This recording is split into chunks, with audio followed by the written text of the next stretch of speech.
Two slacker friends try to promote their public access cable show.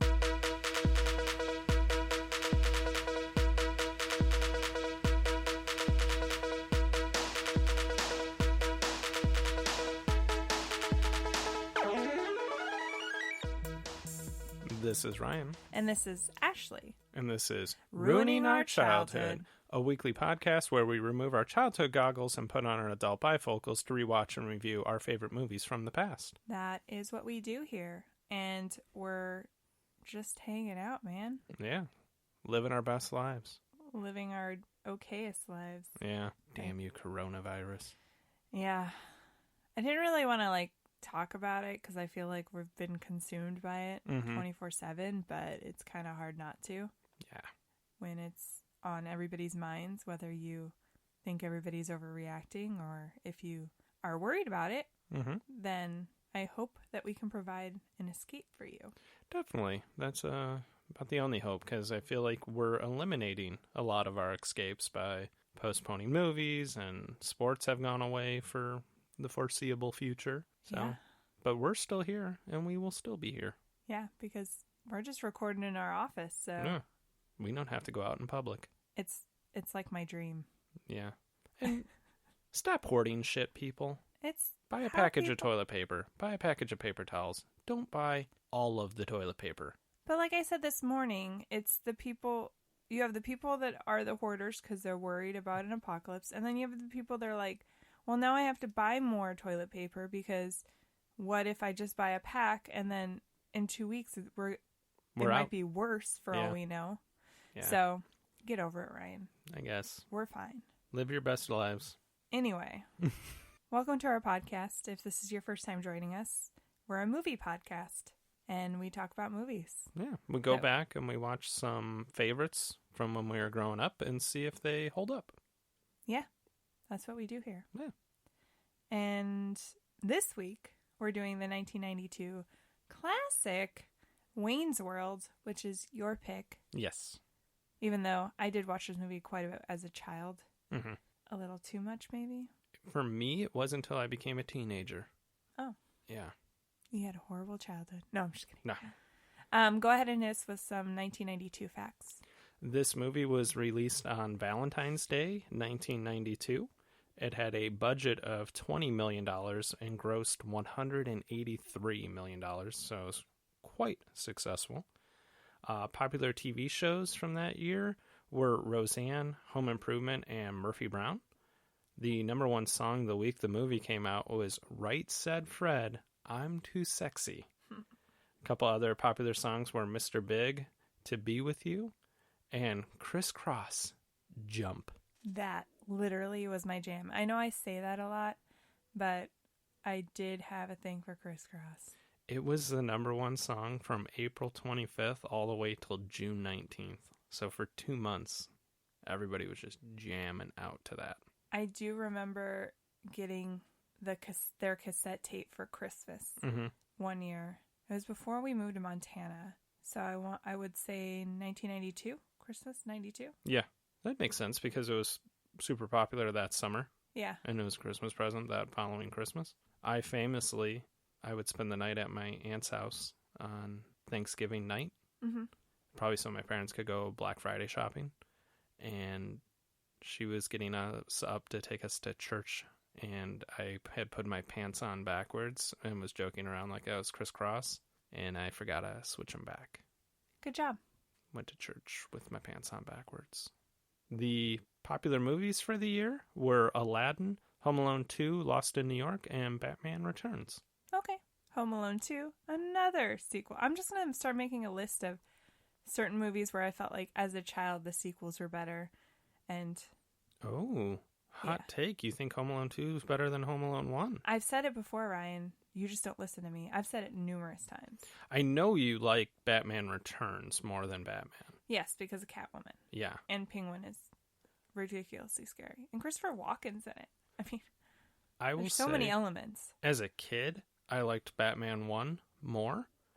But as an adult, since we've rewatched them a few years ago, I agree with you. It's a better movie. Well, I haven't watched that one in a while. No, I remember when we watched them a few years ago. Oh. And I Maybe that was with your other wife I've only had one. that you know of. I'm just kidding. Can you have a wife that you don't know about? I don't know. Can you? I don't know. I guess it's possible. So what are your earliest recollections of this movie? I think the one thing I remember most from this movie is we owned it on VHS Mm-hmm. and we watched it a lot, me and my brother. And it was the first time I'd ever heard Bohemian Rhapsody. Same. And obviously, as a mostly white person, you gotta love that song. It's like required It really is. if you're white. And if you're not white, I mean, there's plenty of people that like it. But I know there's memes out that they're like, they don't get why it's such a thing. I don't know. It's one of the. It hits like rock. It's like a opera. Yeah. I've always loved songs where it starts off as one thing and goes in totally different directions. Yeah. Or no, it starts off slow and then it gets really fast and then it gets slow again. I love songs like that. No, I And this agree. is like a prime example of that. Yeah. I'm What's sure it- there's like a musical term for that, but I don't know. And I feel like it became a much popular song, more popular by way of this movie than when it was Definitely. originally released, which is kind of crazy. Yeah. I could agree with that. I more culturally, but I don't know. I'm pretty sure it was pretty popular before this movie. Mm-hmm. But yeah, I mean, I just remember loving that and thinking Mike Myers was hilarious. He was one of my favorite SNL people. He was probably one of my earliest memories of SNL. Mm-hmm. And obviously we've done Austin Powers. So I've always been a big fan of him. One of my favorite movies is So I Married an Axe Murderer, which is kind of more of a cult classic, Mm-hmm. but it's really funny and hilarious. I wasn't like a huge Dana Carvey fan as much as I was more of a Mike Myers fan. I think I was the opposite, Oh. actually. Well, I guess we have to get divorced now. So For me, I remember my brother going to see it with his friends. It was one of his friends' birthdays. That's what he wanted to do. So, but I remember him saying he didn't like the movie. My brother didn't, and I didn't see it. So I became aware of Wayne's World later when Comedy Central would show the reruns. I would watch the reruns of the episodes during the summer, and I got to see all the Wayne's Worlds. And I was like, this thing's hilarious. Rented the movie. Loved the movie. right. I think that would have been like 97. Oh damn. And then my mom bought it for us one year on Christmas on VHS, and we saw it a bunch of times. I always loved it. But also I had the impression that Garth was the star of the movie. I don't know why. And it's like, no, it's the total opposite. It's Wayne Campbell.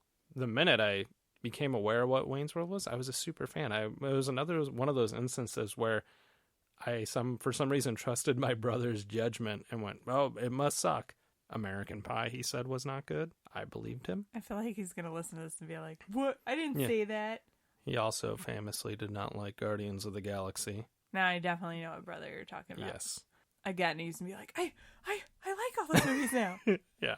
You shouldn't trust a child's judgment either. But I was like 8, and I'm trusting my big brother's judgment. Your Like, big brother? My big brother. My big brother's judgment. He said it wasn't good, and I was like, okay, must have been bad. Nope. I trusted my brother's judgment, but I always felt like we were doing all of these things together. Mm-hmm. And so there wasn't like this, I watched this movie and it wasn't good. Plus, I think my brother I think he has stronger opinions now as an adult, but when he was a kid, he was more into everything. Like, he liked everything. Yeah. No, it's definitely you need to go form your own opinions thing for me. As like when I was a kid, I trusted my brother's judgments and just went along with what they said Yeah. rather than, well, you should watch it too and see whether or not you like it. I think as an adult, like, I still find some of my opinions being formed by others, like even reviews Mhm. going, oh, this got a really bad review. But then I'll look at like what actual people, not just critics, are saying. Yes. Be like, well, I also try to see it as like, well, this movie's not trying to be some sort of like Oscar-worthy piece of, it's just there to be fun. Yeah. So if it's enjoyable for you, then that's all that matters. Exactly. Which is just any kind of art, you know? Yeah, It's all subjective. I've always taken critics' reviews with a grain of salt. Right. But now as an adult, as we get older, we have more versions of reviews out there. We do have a CineScore review, which I always think is funny when it's, this movie has a D plus rating and it has a 28 on Rotten Tomatoes, and then you look at the CineScore review and it's an A minus. Yeah. And that's exactly what you're saying. It's not trying to win an Academy Award. It's just trying to entertain people. Yeah. And it does that well. It's kind of like with Yelp reviews. I'll read the reviews and I'll be like, the food is really great. I love the food, but the one waitress took too long to answer me on whether I could have a refill. And it's like, yeah, I don't care about that. 1.5 stars. Like, service does matter, but it's, to me, like, deciding somebody's rude is completely, I guess, subjective too. Like, who you think might be being rude, I consider not being rude. So Exactly. I'm like, I'm not going to not go to a restaurant because you think the waiter was being rude to you because they took too long to give you an extra napkin or something. Because also it could be someone that 99% of the time is in a great mood and a great server, and they caught that person on a bad day where they maybe were a little long. Or maybe the server just, forgot for a second and they were busy doing something else. Like, They're we're human. all human, yeah. Anyway, this has been restaurant reviews. Restaurant. Restaurants. I would like just once to have an episode where I don't fumble on my words. It would be impressive. Because we both do it. It's not just you, but it's amazing. I don't know that we've ever gone through it and went, yeah, we did good this episode. There was no fumbling. No. It's never annoying. happened. Yeah. I just need to drink like 10 beers. Because then if I slur my speech, I won't even notice. We're going to test that with our next episode. Next week. Yes. By the way, don't forget to send your questions. DM us on Twitter, Instagram, or Facebook with any of your questions. It could be about movies. It could be about life, what we think about politics. But though I don't really want to discuss that, to be honest with you. But yeah, we've already got a couple, so that's cool. Definitely. Could use a little bit more, guys, though. Yeah, keep sending them. We appreciate the ones we've gotten already, though. Yeah, I'm excited to do it. Yeah, me too. That sounded weird. Anyway, so let's move on to, do we think that Wayne's World is going to hold up? I'm going to say yes. Okay. I have such fond memories of this movie. I'm sure there's going to be a couple parts where I'm going, that's a little cringy, but I think far and away the good will outweigh the bad. And I can honestly say I have not seen this in years. I don't know the last time I watched it.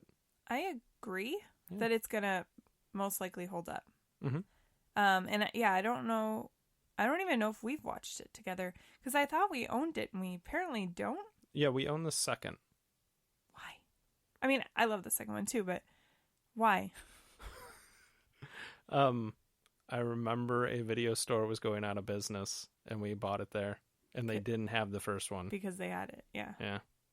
I don't know why we never picked up the first one though. But that's further proof that we've never probably watched it together because we didn't rent it or anything. I watched it so much as a kid that I feel like I will remember. I remember most of the cast. I'm hoping there's some good cameos, but I do remember like a majority of the main cast. So none of those are going to be a surprise to me. No. But yeah, I do think it will hold up because I think, nostalgia aside, that it's still going to be a really funny movie. I don't remember any sort of like cringy jokes or anything that wouldn't translate well. But for all I know, they're there. It's been a really long time since I've seen this movie, so who knows? Yeah, I was going to say, I'm trying to think about it, and if we've never watched it together, which I don't think we have, it's been at least 15 years since I saw it. Yeah, and I don't think my dad ever bought it on DVD, so yeah, it's probably been a really long time. I feel like the last time I watched it on TV or something like that, so. Yeah, on the old Comedy Central or one of those. Yeah, for sure. So we're going to go ahead. Oh, wait. Do the thing that I always forget? Mm-hmm. I don't know. I've been really good about it lately. The last few months, you've been top-notch at remembering. So if you guys want to watch this and don't own it, it is available to stream on Starz if you have a Starz subscription, or Showtime, or DirecTV, I'm assuming, on their on-demand service. Mm-hmm. So there's a couple options there. Also, you can rent it on the various platforms. But yeah, we're going to go ahead and watch it. We're going to go ahead and hit the pause. And we'll be back to discuss Wayne's World.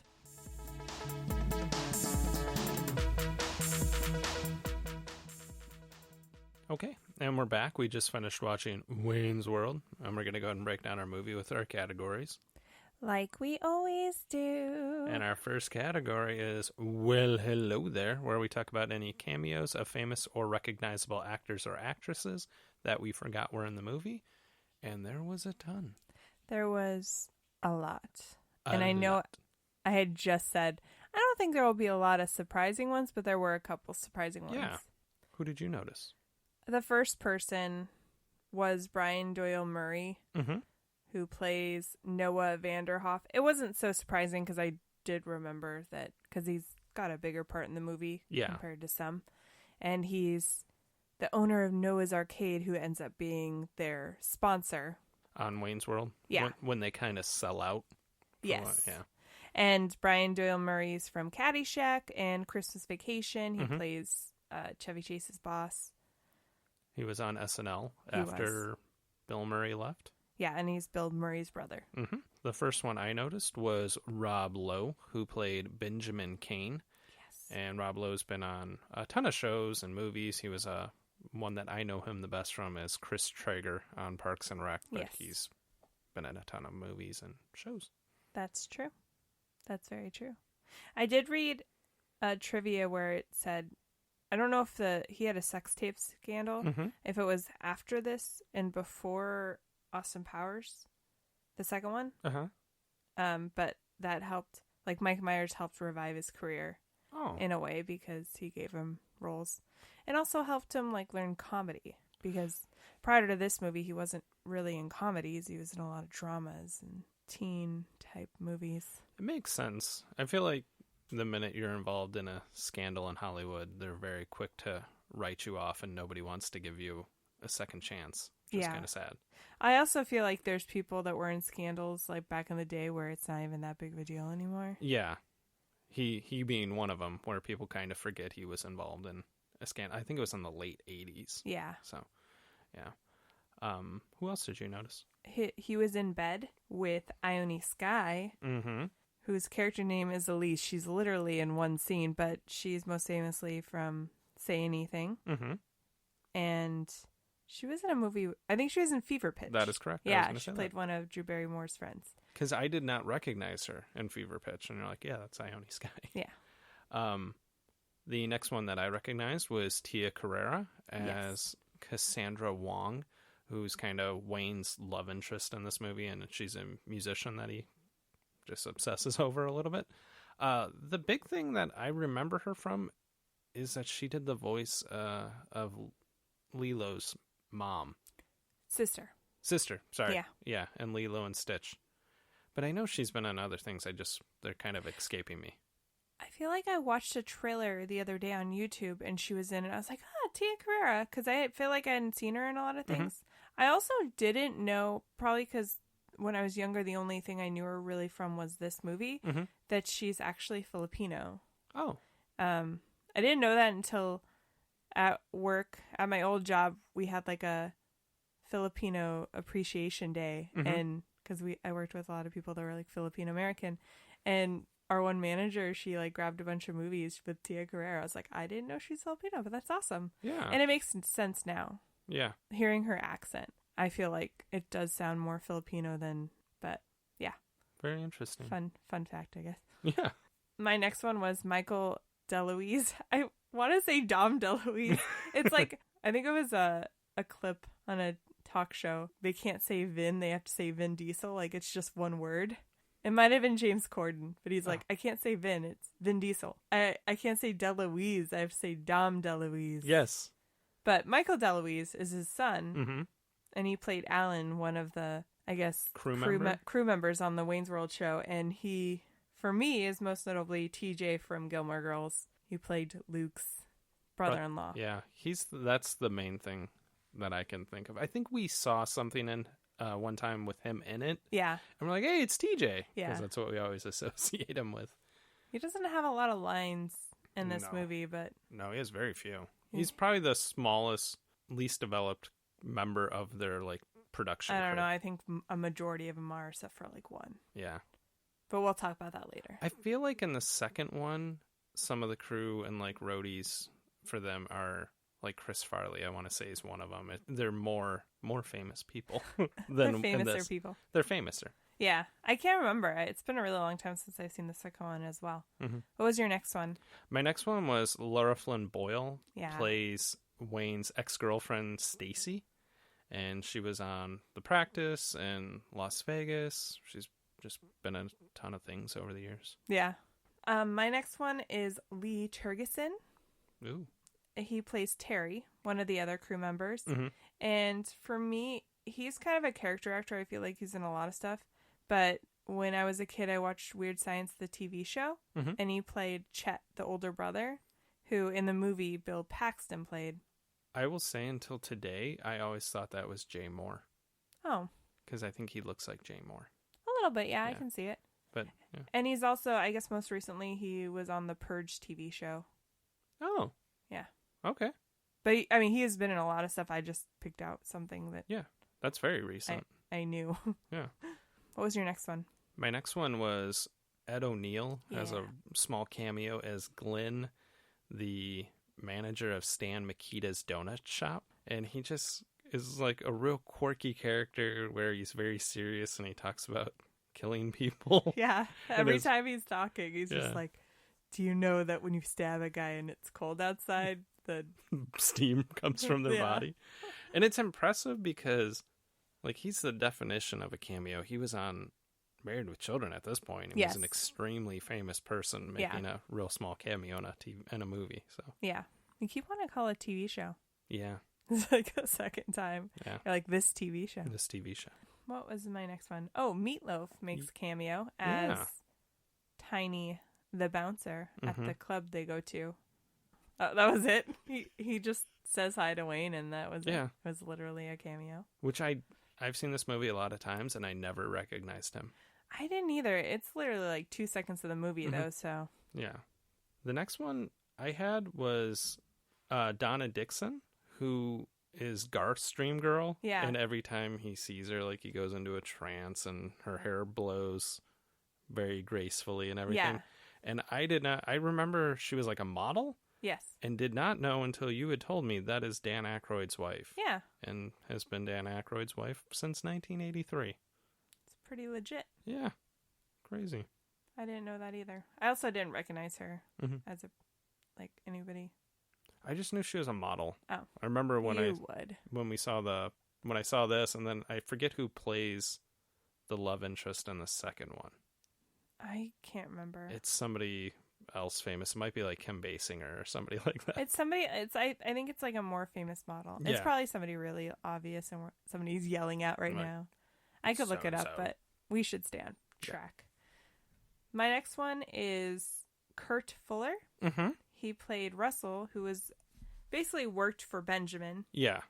At the studio, and he was in Ghostbusters 2. He's a good character actor. He's been in a lot of stuff. The last thing I remember seeing him in personally was The Good Wife. He played a judge on several episodes. Oh, nice. Yeah. Yeah, I definitely recognized him, and I know I've seen him pop up on TV shows and stuff over the years. Yeah, but it's definitely, if I see him in a TV show, I was like, oh, it's the guy from Wayne's World. Yeah. Like, that's what I know him from. That's what I do. Yeah. The next one that I noticed was Chris Farley. Yes. Who played Frankie Sharp's incredibly well-informed security guard. He knew everything about Frank Sharp, who was the head of Sharp Records. But I think the point was that he was just a security guard at the concert, and he knew a lot about the guy who was just stopping by to talk to Alice. Like he knew how this guy doesn't fly. He's going to go through this town, and this town, and then circle back. Yeah. My next one was Mike Haggerty. Mm-hmm. He plays Davey, who I guess is the manager at the public access cable place, who gets fired. Yeah. He's been in a bunch of stuff. He's another character actor. He was on the Mindy Project. But the one thing I remembered him from recently, because we just started watching it, was he's their captain in Brooklyn Nine-Nine in the first few episodes before Captain Holt gets there. And he's like, we love that captain, because he just lets them do whatever they want. Yeah, that's him. Awesome. Yeah. I remember him being on Home Improvement and stuff like that. Because he is a character actor. Yeah. And somehow I forget the show that we're currently binging. He was on, so we would have saw that 2 weeks ago. Yeah. Tops. So that's awesome. Your next one? My next one is Robert Patrick shows up as his character T-1000 from Terminator 2 Judgment Day. Yeah. And it was just a fun little cameo. Yeah, that's a good reference. Yeah. And Colleen Camp Mm-hmm. plays Mrs. Vanderhoff, which is it Noah? I already Yeah. forgot the name. Noah Vanderhoff's wife, and she's been in a bunch of stuff. She's a good character actress as well. Babysitter's Club, Clue, Roseanne, just Nice. a bunch of stuff. Nice. I definitely recognize her most from this movie, I think, after Yeah. looking at her IMDb. But DB? I said it. IMDb? IMDb. Yeah. You know what I mean. It's one of those things I constantly be like, IMBD. And they're like, base data? Internet movie base data? Yeah. Did you have anybody else? Just the last one I had is Carmen Felipe. And he played Mr. Withers, Oh, yeah. who at the end, they do the Scooby-Doo ending and they rip off Rob Lowe's face. And it's Mr. Withers, the old man who owns the amusement park. Yeah. And he was another character actor. He was in Beetlejuice and Escape from New York, but the main thing I remember him from is he plays like a drunk bar patron in The Wedding Singer, and Alan Covert is teaching him how to moonwalk, where they have like the Beat It jackets on and Yeah, stuff. yeah. So that's just funny. Yeah, that's a good one. I think the only one I don't think we mentioned was Alice Cooper. Yeah. Plays himself, and they have a nice intellectual conversation with him, which is part of the bit. Yeah. Which is actually, I'm pretty sure how he is if you ever would Yeah. talk to him. He's extremely well educated. Yeah. And Well, there's like a couple, I think, rockers, especially from that time, Mhm. where people were like, because they have this performance, or almost like Marilyn Manson too, like because Yeah. he's into dressing a certain way that he also acts off stage like that, and you're like, no, he's the other one that I can think of off the top of my head would be Gene Simmons. yeah, Where Mhm. they're very well spoken, very well educated, but Yeah. people just look at him like you said, and it's like, no, he's weird. Yeah. No, he's still really smart. yeah, Yeah. it's just an act. Yeah. Do you want to move on? Yes. The next category is called Kids Would Call It a Throwback. We call it the prime of our teens. And this is where we talk about fashion, offensive jokes, and dated references. What did you think about the 1992 fashion? Some of it was really dated, and you're like, you cringe at it. But it was interesting to me that Garth wears band T-shirts Yeah. and jeans and Wayfair framed lenses, frames for his glasses. And Wayne basically wears a black T-shirt and jeans. Like, it's timeless what they're wearing. Yeah, what they're wearing is definitely timeless. It's classic. The only thing that dates it is their hair. Yeah. And the fact that it's 1992, and obviously their hair is part of their character from SNL. Mhm. But some of the wig looks really Yeah. bad Yeah. Oh, yeah. They're not in good. different scenes. And they're real choppy hair, too. Yeah. I definitely agree with you there. The first one I really noticed was Stacy, Mhm. who's Laura Finn Boyle's character. When she sees Wayne and everybody in the donut shop, she's wearing this ruffle dress Yeah. that's bright magenta, Yeah. and that was amazing. I think a lot of the female wardrobe was very dated in Mhm. the sense that a lot of Tia Carrere's outfits were lace. Yeah. All lace. They were very skimpy. hmm She pulls it off, though. We get it. You're good looking. Yeah. One of the ones I had was, you mentioned Russell, who's like Benjamin's coworker. Yeah. He wore a real like multicolored windbreaker. Yeah. A lot of it, like to the point they went to a heavy metal bar and he was wearing his crappy windbreaker. Yeah.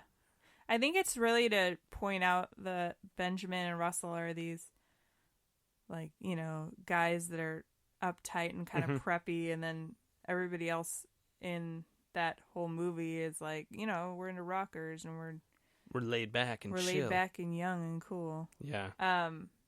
Benjamin at one point is wearing a striped collared button-down shirt, and the stripes were really wide. Mm-hmm. They're blue and white. And then he was wearing this tie with just this random design on it, and it just looked bizarre. It reminded me, I don't know what movie we just watched where they were wearing floral on different floral. It might have been, I think it was Problem Child. Yeah. Yeah. I was like, it was literally the last movie we watched. When I saw that shirt, because it's like a blue and white wide stripe shirt, I thought if he took off a tie, he could have looked like he was in the Beach Boys. Yes. I think by itself, that shirt's not that dated. Mm-hmm. But I think added with the tie and how he had it tucked in, that's what makes it dated. Yeah. But yeah, did you have anything else? The only other thing was just there was a ton of long hair. Everybody, as far as guys. as guys, everybody had a long hairdo, with the exception of basically Rob Lowe. I think it's fine in the sense that it was that time. And they're into that music scene where you had long hair so you could headbang. Oh, yeah. Yeah, no, it definitely fits. It wouldn't have made sense if everybody was like super preppy. Had buzz cuts. Yeah. Like, hey, what the heck? What about offensive jokes or dated references? Ooh, I had a ton of dated references. I felt like Benjamin's apartment and his bedroom, it reminded me of the Yuppies house from Christmas Vacation. Yes. It was real pastel-y looking and just gaudy. It's probably really hip in 1992, but yeah, it's definitely more dated. It reminded me also of Pierce Hawthorne's house on Community. So exactly, it was incredibly hip in the late 80s. Yeah. And like, no, doesn't hold up. What about you?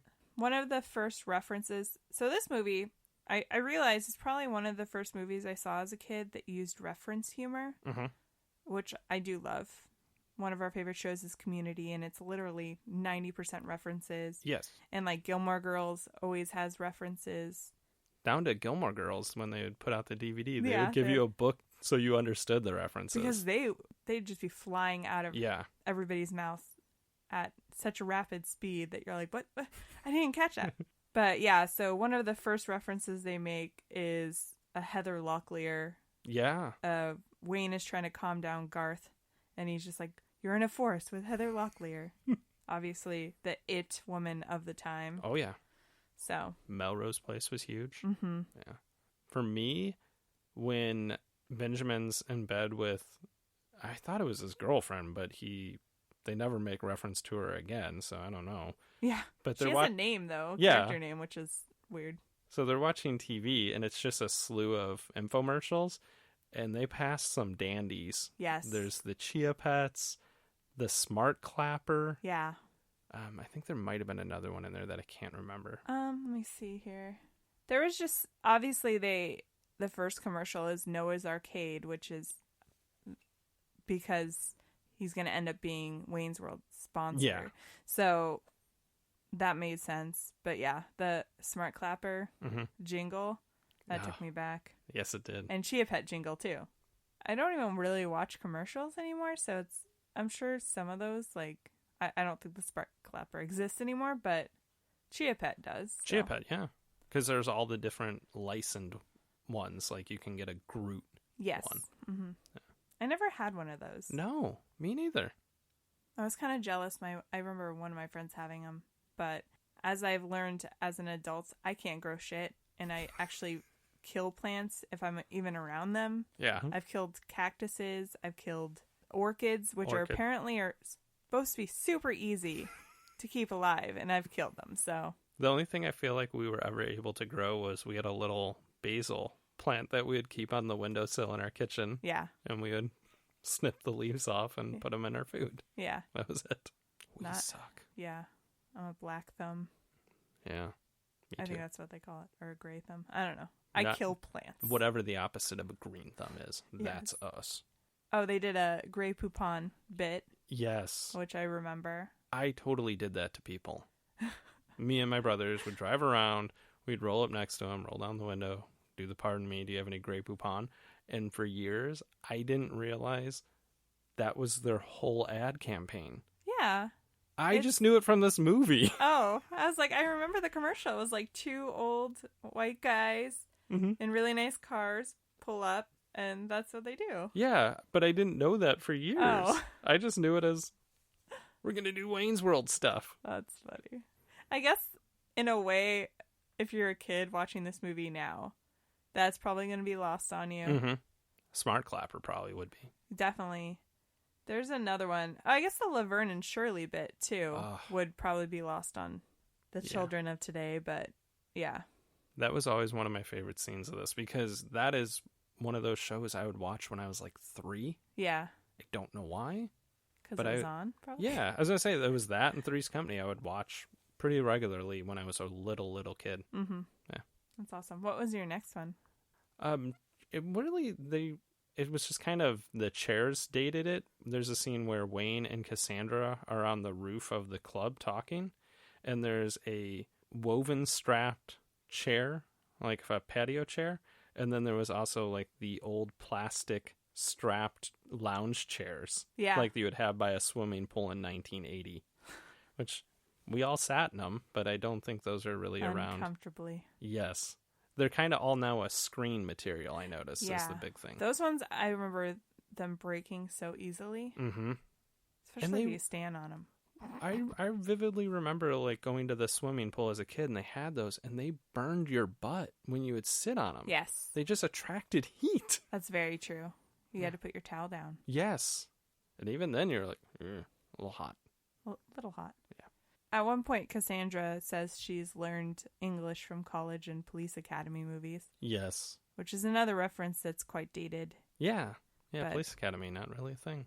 Any other ones? I did catch Wayne reference Dick Van Patten when he was talking to Cassandra in Cantonese, and that was a dated reference probably back then. Dick Van Patten was the dad on 8 is Enough? Sure. Yeah. I don't know. There's definitely a lot of references that were older, like he does the dance, the Mr. President dance, when he's distracting her on the phone. Yeah. That's, Marilyn Monroe, and that happened how many years before? So. Yeah. But it's still, like, culturally relevant, I think. Yes. Absolutely. It's almost like a timeless reference. Yeah, like, if somebody mentions Elvis Presley, or you should know who Elvis Presley is. Or, I guess Michael Jackson now. Yeah. Too, like, there's people that surpass time. I'm sure there's people that don't get those references, but I also feel like those people just don't understand culture, pop culture, or read, apparently. I don't know. Or listen to music. They're very oblivious to what's popular. Or what has been popular in the exactly. past. Yeah, because... Or there's just people that focus on what's popular too much that they don't even, like, realize there's things that happened before. Yeah, there was a time before this. Yes. Yeah. I think kids are guilty of that for the most part, but unless you grow up with parents that were like, hey, watch this show or watch this movie or listen to this music that I liked as a kid. I feel like being a sports fan, people always make fun of me because I'm a Cleveland Browns fan and they've been terrible for 30 years. Right. But they were a very good team in the 60s. There was a time period when they were good. So people just kind of only think of what's good right now. Also, I mean, your family's from there. So I always think it's funny to be like, why are you a Browns fan? You're like, because I like shitty football teams. Yeah. Because my family's from there. I don't choose this life.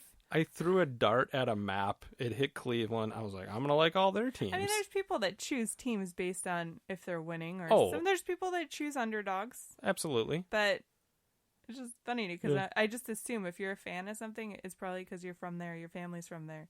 There's a connection, not... I just thought, I like the color scheme. It's a weird question that I've been asked a gazillion times. Like, why are you a Browns fan? Yeah. I just like, I'm a fan of shitty football. What's wrong with you?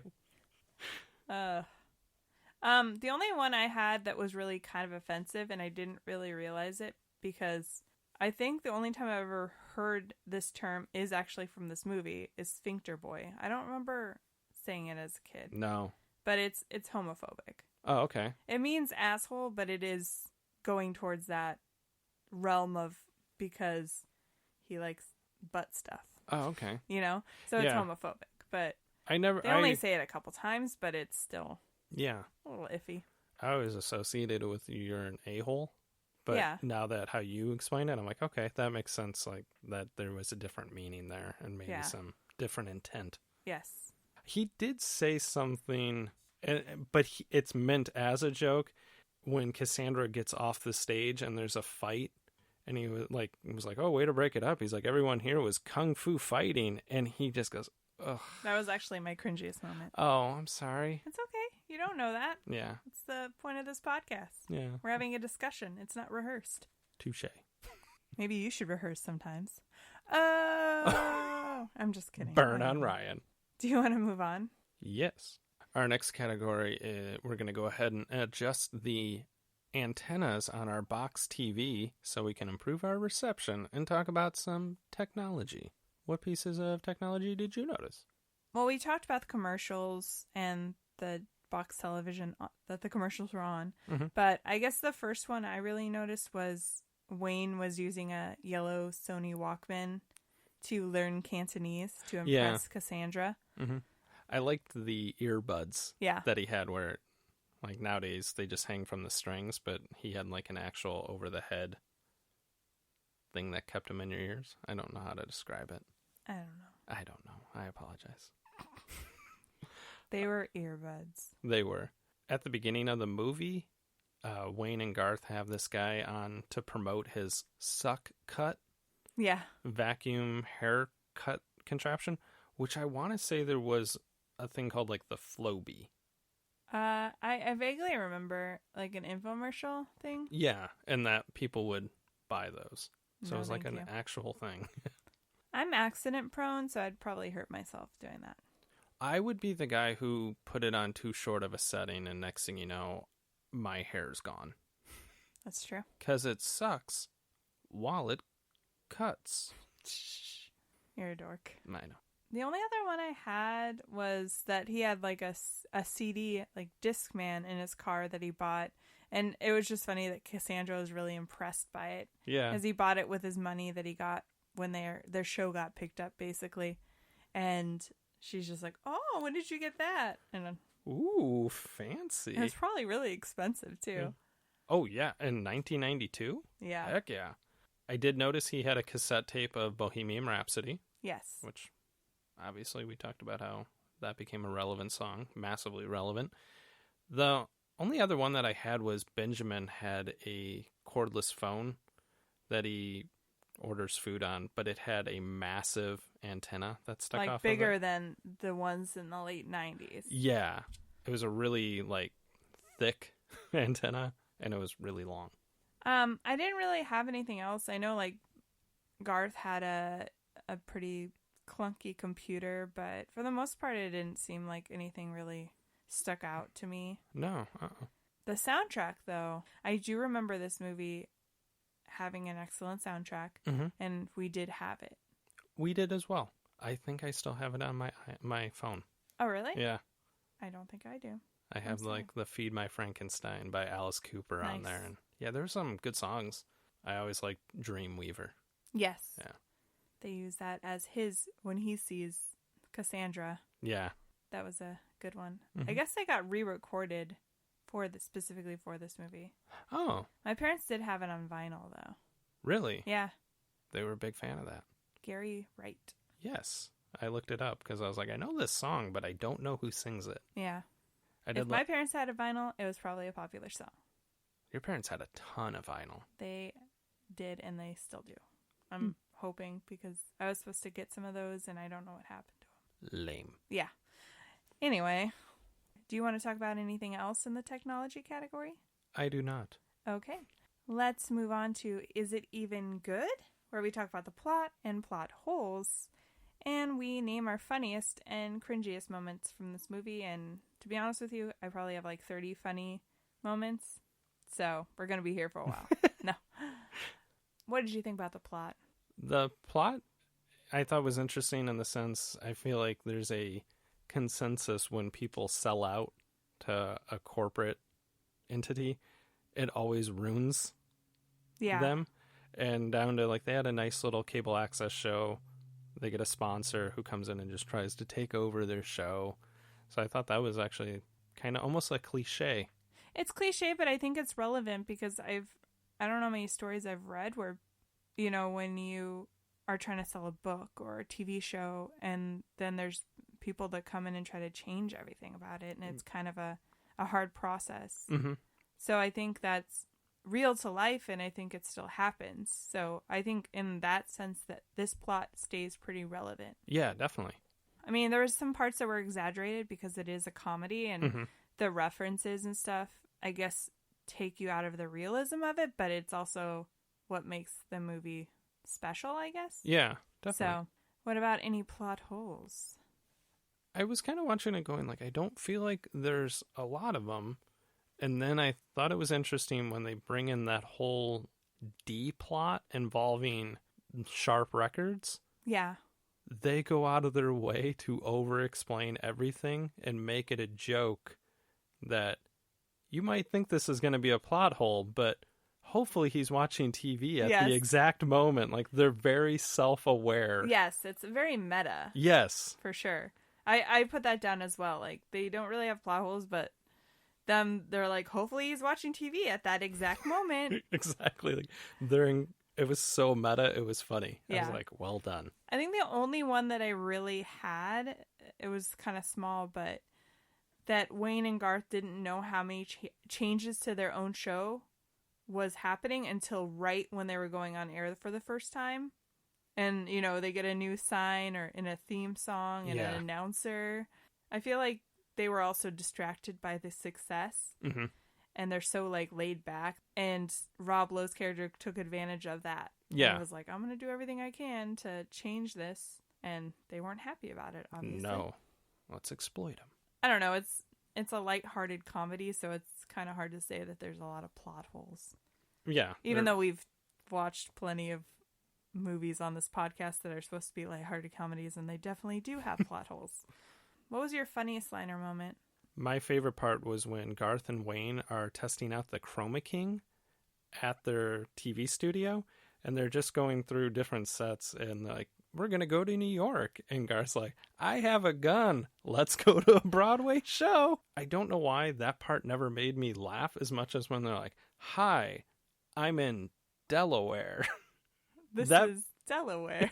That's the part that always would get me, but it's earlier, and I'm like, well, that was fucking funny as hell. Yeah, that was a good one. One of my favorite parts when I was a kid, and it made me chuckle when we rewatched it today, was when Stacy brings Wayne a gun rack, and he's like, I don't even own a gun. I just like how he emphasizes let alone miniguns. To necessitate a gun rack. Yeah. God. Did you have any other ones you want to talk about? It's just, there's so many subtle ones. Yeah. I love at the very beginning when they're interviewing the suck cut guy, and Wayne's like, starts pointing it at the guy, and it's the get a load of this guy cam, and then they cut to Garth, and it's the help me cam. Yeah. And it's just cheesy, subtle stuff that me and my brothers, when we would make home videos, we would do stuff like that. I would pay money to see those videos. I'm sure they're terrible. I'm sure ours were too, but... Yeah. Well, me and my brother did more like radio shows and stuff, but I did get a video camera when I was in junior high, but I felt like I just videotaped myself doing weird stuff, like I had talk shows, and I felt like my brother was already aged out of being a nerd, kind of, or he's trying to not do those nerdy things, so I was like, I guess I'll just do it by myself. See, and I felt like, I think we got one, just a family camcorder when I was in like 8th grade, and I do remember like me and specifically my brother Danny would do stupid stuff like I talked about on the Heavyweights episode when we're like, you know, roll or whatever, and like we remember recreating these stupid scenes. And I remember Wayne gets fired and they cut back and Garth is sitting there and they're like, go to him, and he starts crawling backwards over the couch like awkwardly, and he's like, I'm having a good time. I don't know why, but I vividly remember doing that on a recording someplace. That's amazing. Yeah, I did love that they broke the fourth wall, obviously, and they talked to the camera, but then the first part of the movie, they're at the donut shop and Glenn starts talking to the camera, and it's very dark, and he's talking about how he killed a guy, and I just love it because then Wayne's over like, no, it's only supposed to follow us. And then it starts following Garth, and he's like, And he's like, yeah, I love that. Yeah. He wasn't ready. He wasn't ready. Also, I guess just physical humor when Stacy crashes into the car on her bike when she already has a neck brace from falling out of a rooftop window. Yeah. Oh, good times. What was your cringiest? I had listed the kung fu fighting as Right. well. And But- then you talked about it earlier? Yeah, because it popped up, and I was like, oh, that wasn't very... It's cringy and offensive, I think. It's slightly offensive, but it's also like he saved himself by going, oh, maybe I shouldn't have said that. Like Yeah. it was aware. Yeah, the thing that I think's kind of cringy is how they say schwing all the time when they think a woman's attractive. It's kind of... I was going to write that was a little... I don't know. It's a little offensive, but I also feel like the one episode where they're talking about, I want to say Claudia Schiffer, Mm-hmm. they were also like, they said something else that kind of redeemed them. They're like, I don't know what they said. I can't remember, but I was like, they're respectful of it. But also they're like kind of grotesque about it. They're not like sitting there catcalling somebody like in person, I guess. So No, it's like something they do to each other that are something on like schwing. Yeah. Yeah. but it's still, I guess it's a little on the fence of, is it slightly offensive to women to just sexualize them, or is it not? I don't Yeah. know. But they're also kind of idiots, so you're like, they're lovable idiots. Yeah. Well, mine was the kung fu thing, and I didn't really have anything else because I didn't seem to have anything that stood out to me that was like, oh, that's cringy or dated or sexist or racist. Yeah, for a movie that's 28 years old, Yes. they don't slap you with the cringiness or the dated references, really. Which I think is just incredibly hard to do because of the time we live in now. Yeah. Like where everything is slightly offensive to somebody. Very true. Did you have anything else you want to talk about? There's just things that they did in the movie that I totally did as a child too. They get out of the car at the donut shop and they're like acknowledging their fans, like walking like, yeah. And I have no fans, but I would get out of the car and like do stuff like that with my friends. You're such a dork. Yeah. I did like when the Bohemian Rhapsody scene where they cut to Garth and he doesn't know the words. And I did read in the trivia that he actually didn't know this song and he didn't bother learning it. So he's just like lip syncing, but really horribly. Like he Yeah. obviously doesn't know the words to the song, but he's just so happy to be there. That's crazy that he was oblivious to the song. I know that Mike Myers created the characters and wrote the movie, but I would have just assumed he would have been with it. and I did knew it. read. I know I like kind of corrected you at the beginning where I was like, well, no, this song has always been a classic, but this movie did note that it was a resurgence after this movie came out. Mhm. It was popular when it came out, but I guess Queen wasn't that popular in the 80s, or they'd fallen off Yeah. in the US. Mhm. That they didn't even like bother to tour here the last couple years that Freddie Mercury was alive. Oh, wow. But then when this song came out, it like had a resurgence in the US Nice. for Queen. So that makes sense. Definitely. I think we talked about everything else. I mean, I do love the end, like the meta-ness of doing the different endings. They did like where evil wins out, and then they did the Scooby-Doo ending, and then they did the Incredibly happy ending, I think. yeah, Yeah. where everything works out. The only other thing I had was the game on, game off, Yeah. which we would play football on the street as kids. And that was exactly it. Like, you'd You'd yell yell it. car and game off and walk off and walk back on. There's so many scenes from this movie that the minute I saw it, I was like, oh, yes, I love this scene. And I think out of a lot of the movies that we've rewatched for this podcast, this is one of the ones that I've seen the most. Oh, for sure. And it has a good rewatchability. Yeah. I know we're getting a little ahead of ourselves, so why don't we move on to our final thoughts? Yes. As always, we give out 2 awards every week, the first of which is a valedictorian to the Nicolas Cage Online School of Bad Acting. Who did you give your award to? I gave mine to one of the guys in their crew because I feel like there was 2 where they developed, and those were the 2 we named in the cameos. Mm-hmm. And then there were 2 that barely had any lines.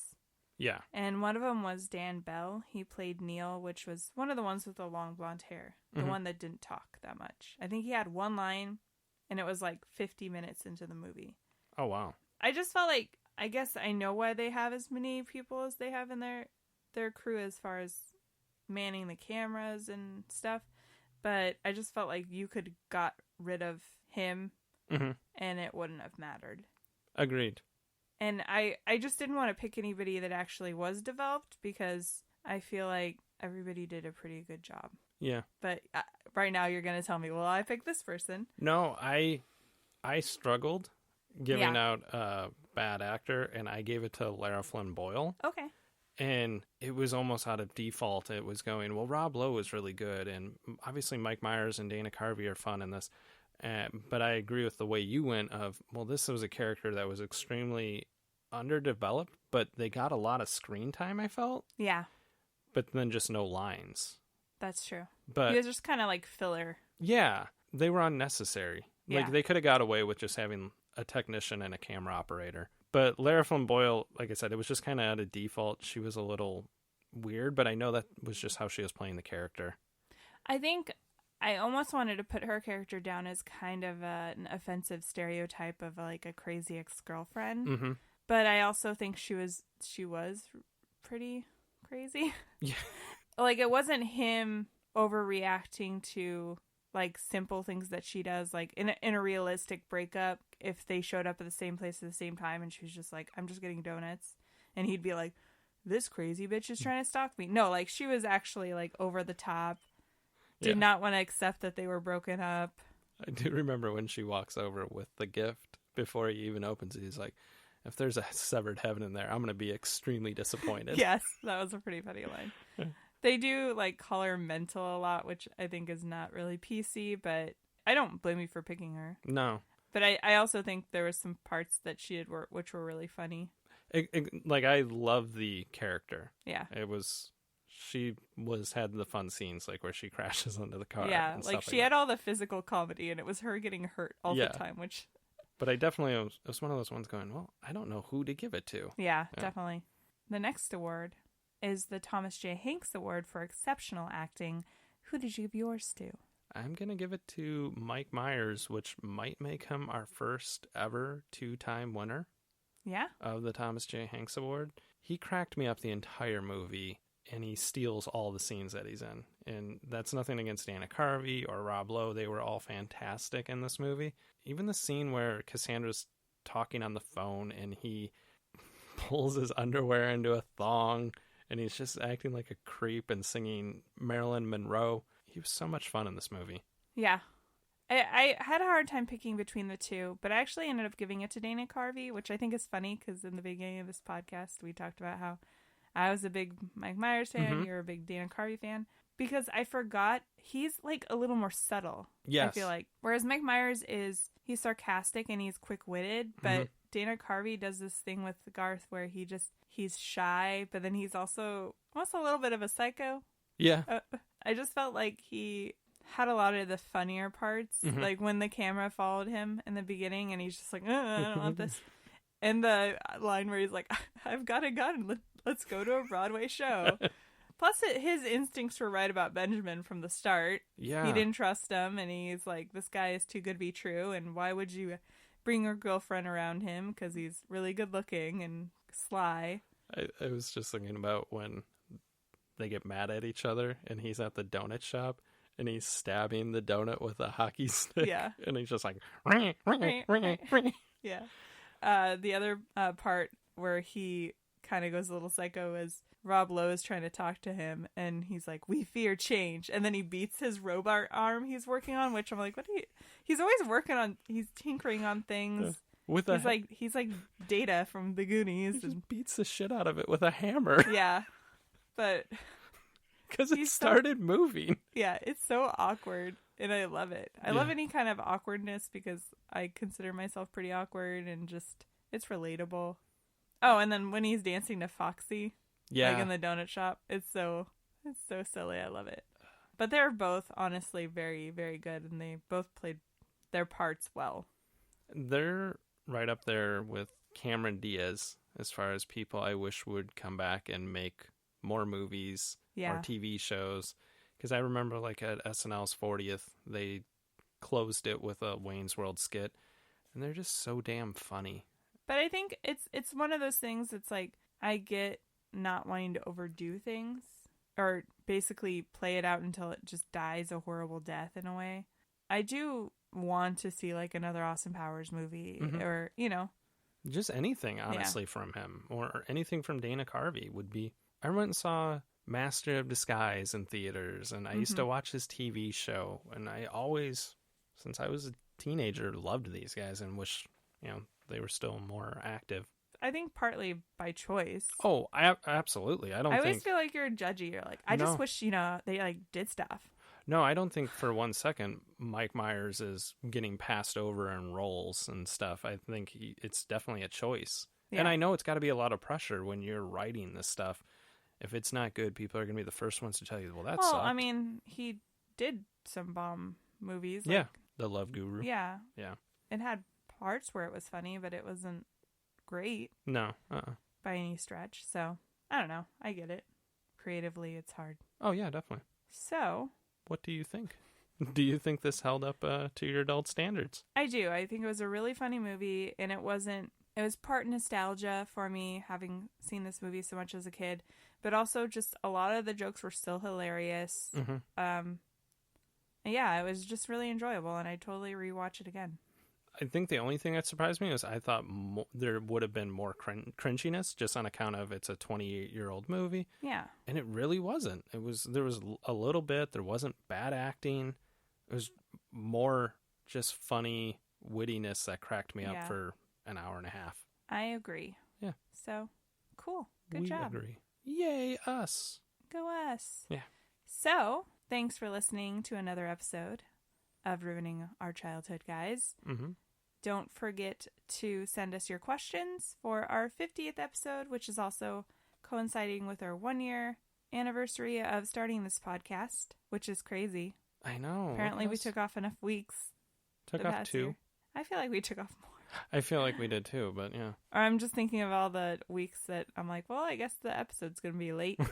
But yeah, send us your questions. Like, who are we? What are we doing on your phone? Why do we keep playing in the middle of the night randomly? That would be creepy for people. I've had that happen to me. Oh. I like how you're like, ugh. I mean, I've had my phone just play random shit. Oh, when it's in my pocket, I've definitely had it turn on a song randomly. And then I'm like, oh, that's me. And the new thing my phone likes to do is try to FaceTime your mom. Yeah. Specifically my mom. Yes, not the specifically listener. My mother-in-law. Yeah. Yeah. I wasn't making a your mom joke. Yeah, it's happened twice now at work. I need to stop putting my phone in my pocket, apparently. Darn straight. But hit us up over on Instagram at Ruining Our Childhood. And Facebook at Ruining Our Childhood. And Twitter over at ROC Movie Podcast. That is our Twitter. Yeah. You can send us messages on any of those. That's for sure. Yeah. Yeah. Okay. Okay. All right. We'll see you guys next week. Okay, bye. Bye.